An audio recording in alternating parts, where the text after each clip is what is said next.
हाँ जी वीरो किस किस भाई ने बचपन आवाज़ सुनी हुई है ए साइड लगा है जनाब ਇਹਦਾ ਸਲੈਂਸਰ काला इंजन है जनाब made in Pakistan mobile with diesel mix करके पाते चिट्टा जिन्होंने लाइट स्पीड डीजल कहते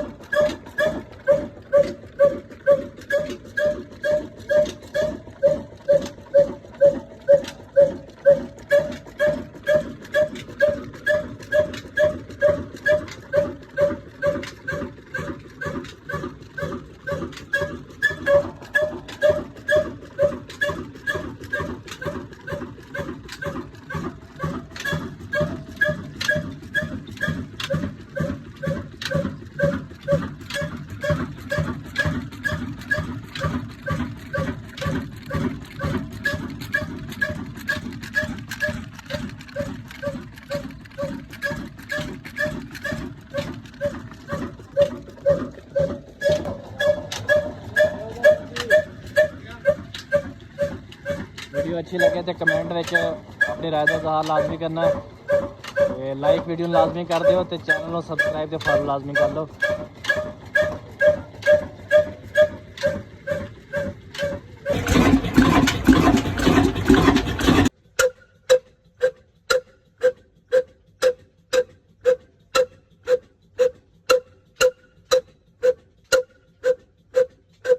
दौर होंदा सी जनाब कि हर पिंड च इस तरह की आवाज़ आती होंदी सी।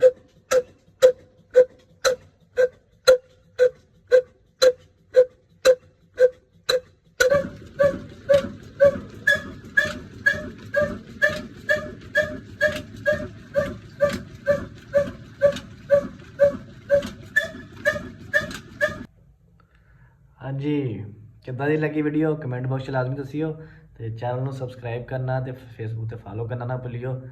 मिलते नैक्सट वीडियो ते अपना ते अपने प्यारों का बहुत सारा रखियो ख्याल। निगहबान रब रखा जी रब सोने दे हवाले।